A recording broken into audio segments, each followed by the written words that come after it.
আসসালামু আলাইকুম রহমতুল্লাহ ইন্নাল হামদালিল্লাহ ওয়াসসালাতু ওয়াসসালামু আলা রাসূলিল্লাহ আম্মা বা'দ। মাহতারাম নাজরিন, আমাদের মুসলিম সমাজের মধ্যে অনেকেই জানে না যে ইমানের মৌলিক বিষয়সমূহ কী কী। ইমানের মৌলিক বিষয় জানা, ইসলামের মৌলিক বিষয় জানা, এগুলো আমাদের উপরে বাধ্যতামূলক। কারণ একজন মানুষ যদি কোন কোন জিনিসের উপরে ইমান আনতে হয়, মুসলমান হতে হলে কি কি জিনিস বিশ্বাস করতে হবে, এই বিশ্বাসের ইলমটা যদি না থাকে, জ্ঞানটা যদি না থাকে, সে ইমানদার কি না বেঈমান সে জানবে কিভাবে? এজন্য ইমানের মৌলিক বিষয় বিভিন্ন হাদিসের মধ্যে আল্লাহর নবী সাল্লাল্লাহু আলাইহি সাল্লাম ইমানের মৌলিক বিষয়সমূহ বলে দিয়েছেন।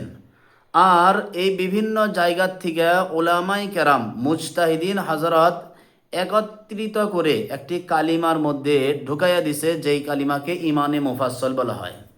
ইমানে মুফাসসলের মধ্যে সমস্ত ইমানের মৌলিক বিষয়গুলো, মূল মূল বিষয়গুলো এখানে আমাদের সুবিধার জন্য আজকে মক্তবের ছাত্ররাও পড়ে আমানতু বিল্লাহি ওয়া মালাইকাতিহি ওয়া কুতুবিহি ওয়া রাসূলিহি, এই ইমানে মুফাসসল পড়ে এবং এর অর্থও জানে। এই ওলামাই কেরামের এহসান, দয়া, পরিশ্রমের বদলে আমাদের প্রত্যেকজনে এটা জানার সুবিধা হয়েছে। নথবা যেমন নাকি হাদিসে জিব্রাইলের মধ্যে ইমানের মৌলিক বিষয় আছে 6টা। এখন আমরা কোন দিন হাদিসে জিব্রাইল পড়ব?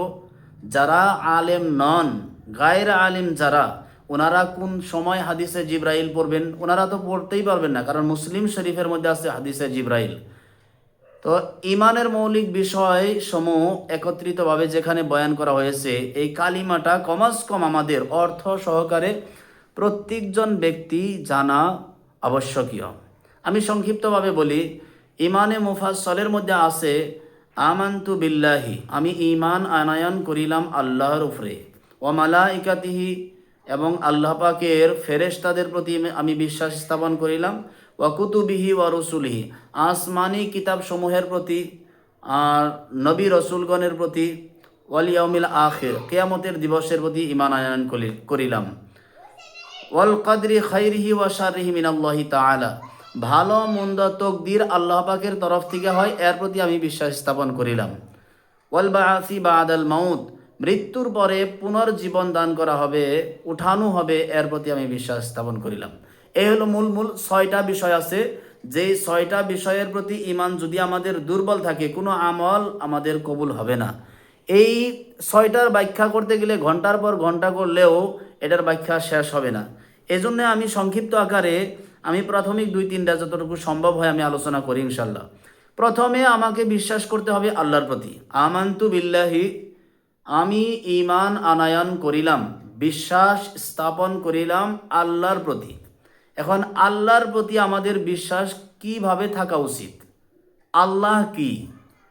আল্লাহর আল্লাহর কুদরত সম্পর্কে, আল্লাহর জাত সম্পর্কে আমাদের ঈমান কতটুকু থাকা উচিত? দেখেন, এটা হলো, এখানে 2টা দিক আছে। একটা হলো আল্লাহ পাকের জাত, আর একটা হলো আল্লাহ পাকের সিফাত। আল্লাহ পাকের জাত, আল্লাহ পাক ওয়াজিবুল ওজুদ, উনি চিরঞ্জীব, উনি সর্বদা ছিল, সর্বদা আছেন, সর্বদা থাকবেন। এটার প্রতি আমাদের বিশ্বাস থাকতে হবে।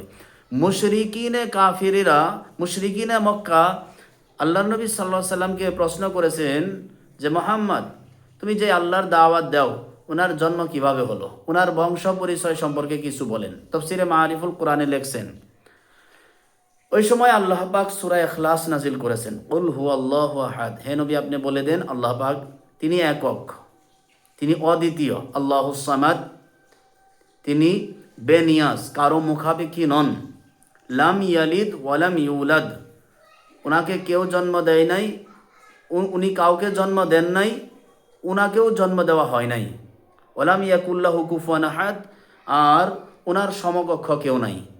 তো এখানে স্পষ্ট আল্লাহ পাকের পরিচয় বোঝা যাইতেছে। এরপরে অনেক আয়াতে হাদিসের মধ্যে আল্লাহ পাকের পরিচয় আছে। আল্লাহ পাকের প্রতি আমাদের বিশ্বাস থাকা দরকার। আল্লাহ পাক না তার শুরু আছে, না তার শেষ আছে। আকীদাতুত তাহাবীর মধ্যে আছে তার কোনো ইবতেদা নাই, তার কোনো ইন্তেহা নাই।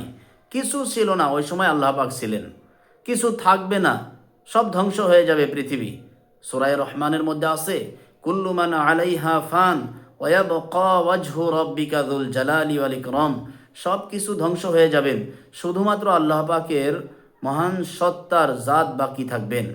এটা আমাদের ইমান, এটা আমাদের আকিদা। আল্লাহ পাক ওয়াজিবুল ওজুদ, এক শক্তির নাম আল্লাহ পাকের। এরপরে আল্লাহ পাকের কোথায় আছেন এটা নিয়ে বিভিন্ন আমাদের আহলে হাদিস ভাইয়েরা আল্লাহ পাকের ঠিকানা কোথায়, আল্লাহ পাক আছেন কোথায়, এটা নিয়ে বিভিন্ন কালাম করেন, বিভিন্ন মন্তব্য ওনারা করেন, ওনারা দলিল দেয়। ওনারা বলেন, ওনাদের দাবি হলো আল্লাহ পাক আরশে আজিমের মধ্যে আছে, আরশে আজিমের মধ্যে জলওয়া আফরোজ আছেন। ওনারা দলিলও পেশ করেন। সো ওনারা দলিল পেশ করেন এই দাবির উপরে যে সুম্মাস্তাওয়া আলাল আরশ, আর রহমান ও আলাল আরশ ইস্তাওয়া, যে রহমান তিনি আরশে আজিমের মধ্যে জলওয়া আফরোজ আছেন, মুস্তাবি আছেন। হ্যাঁ, এগুলো দিয়ে আরশের মধ্যে আল্লাহ পাককে থাকার প্রমাণ করতে চান ওনারা। কিন্তু এ ব্যাপারে আমাদের জানা থাকা দরকার, আমাদের আহলুস সুন্নাত ওয়াল জামাতের ওলামায়ে দেওবন্দের আকীদা অনুযায়ী যে আল্লাহ পাক রব্বুল আলামিন হর জায়গার মধ্যে আছেন।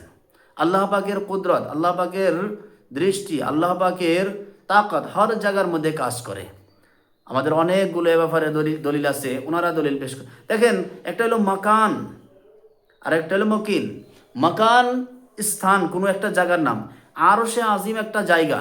এখন যিনি মকান বানাবেন উনি যদি মকানের চাইতে বড় হয়ে যায়, তাই সেই মকানের মধ্যে প্রবেশ করবে কিভাবে?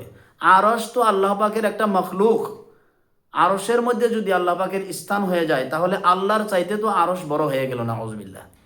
কুরআনুল কারীমের মধ্যে আছে, মা ইয়াকুনু মিন নাজওয়া সালাসাতিন ইল্লা হুয়া রাবিউহুম ওয়ালা খামসাতিন ইল্লা হুয়া সাদিসুহুম ওয়ালা আদনা মিন যালিকা ওয়ালা আকসারা ইল্লা হুয়া মাআহুম আইনামা কানু। সূরা মুজাদালার মধ্যে আছে, যেখানে তোমরা তিনজন সরগোশী করো, কানাকানি করো, সেখানে চতুর্থ আল্লাহ পাক আছে। যেখানে তোমরা চারজন কানাকানি করো, আলাপ আলোচনা করো, পঞ্চম আল্লাহ পাক আছে। এর চাইতেও কমও যদি তোমরা এখানে বসো, আলোচনা করো, সেটাও আল্লাহ পাক আছেন তোমাদের সাথে। এর চাইতে বেশি মানুষ, অসংখ্য মানুষ যদি তোমরা কোনো সময় একসঙ্গে কানাকানি করো, হ্যাঁ, সরগোশী করো, এখানেও আল্লাহ পাক আছে। এর দ্বারা স্পষ্ট হয়ে যায় আল্লাহ পাক সর্ব জায়গার মধ্যে আছেন, আল্লাহ পাক আমাদের সাথে আছে। সূরা কফের মধ্যে আছে, নাহনু আকরাবু ইলাইহি মিন হাবলিল ওয়ারিদ, আমি আল্লাহ তোমাদের গাড়ের যেটা গর্দানের রগ আছে, এই গর্দানের রগের চাইতেও বেশি আমি আল্লাহ পাক তোমাদের নিকটবর্তী। অন্য আয়াতের মধ্যে আছে, ওয়া ইদা সাআলাকা ইবাদি আন্নি ফাইন্নী করিবুন, যখন আমার বান্দা আমার সম্পর্কে হে নবী আপনার কাছে প্রশ্ন করে, আপনি বলে দেন যে নিশ্চয় আমি আল্লাহর নিকটবর্তী, বান্দার নিকটবর্তী। এর দ্বারাও বোঝা যায় যে আল্লাহ পাক আমাদের সাথেই আছেন, হর জায়গার মধ্যে আছে। যখন গারে সুরের মধ্যে আবু বকর সিদ্দিক ও আল্লাহর নবী সাল্লাল্লাহু আলাইহি সাল্লাম যখন হিজরতে যাওয়ার সময় গারে সুরের মধ্যে লুকিয়েছিলেন, ওই সময় আবু বকর সিদ্দিক রাদিয়াল্লাহু তাআলা আনহু ঘাবড়াইছিলেন, ভয় পেয়েছিলেন, কারণ কাফেরেরা গারে সুরের একেবারেই কাছাকাছি আসছিলেন। এই সময় আল্লাহ পাক কি বলছেন? ওই সময় নবীজি বলছেন, ইয ইয়াকুলু লিসাহিবিহি লা তাহজান ইন্নাল্লাহা মাআনা, যখন আপনার সাথী বলতেছিলেন, ঘাবড়াইতেছিলেন, যখন আবু বকর সিদ্দিক ঘাবড়াইতেছিলেন, তখন আল্লাহ নবী সাল্লাম বলছিলেন যে লা তাহজান ইন্নাল্লাহা মাআনা, ঘাবড়াইও না, ভয় পাইও না, অবশ্যই আল্লাহ পাক আমাদের সাথে আছেন। অনেক আয়াতের দ্বারা এভাবে দলিল পেশ করলে করা যাবে। আকলি দলিল আছে, নকলি দলিল আছে, আমাদের অনেকগুলো দলিল আছে যে আল্লাহ পাক হর জায়গার মধ্যে আছে। আল্লাহ পাক জাগাত থেকে পবিত্র, আল্লাহ পাক জিসিমের থেকে পবিত্র, আল্লাহ পাক শরীরের থেকে পবিত্র, কারণ ফুট তার হয় যার শরীর আছে। এখন যদি আল্লাহ পাকের হাত মানি, যেমন কি ফেরকায় মুসাব্বাহা মানছে, ফেরকায় মুসাব্বাহারা আল্লাহর হাত মানছে, আল্লাহর পাও মানছে, আল্লাহর জিসিম মানছে, আল্লাহ পাকের চেহারা মানছে, ওনারা দলিলও দেয়। এগুলো তো বললে ভিডিও লম্বা হয়ে যাবে, এই জন্য বলি না। যে এইগুলো যদি মানি, তে আল্লাহ পাকের বেমার হওয়া লাজিম হয়ে যাবে।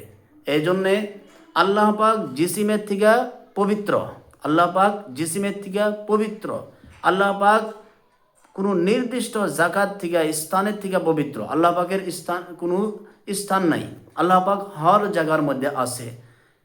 তো এই আল্লাহ পাকের জাতের প্রতি আমাদের এভাবে ঈমান থাকতে হবে। আরেকটা হলো আল্লাহ পাকের সিফাতের প্রতি ঈমান। পরবর্তীতে যদি সময় মিলে আমি আল্লাহ পাকের সিফাতের প্রতি কিভাবে আমরা ঈমান আনয়ন করব এটার সম্পর্কে কিছু আলোচনা করব। আল্লাহ পাক অতকে নিয়ে আজকে আলোচনা করলাম, আমল করার তৌফিক দান করুক, আমিন।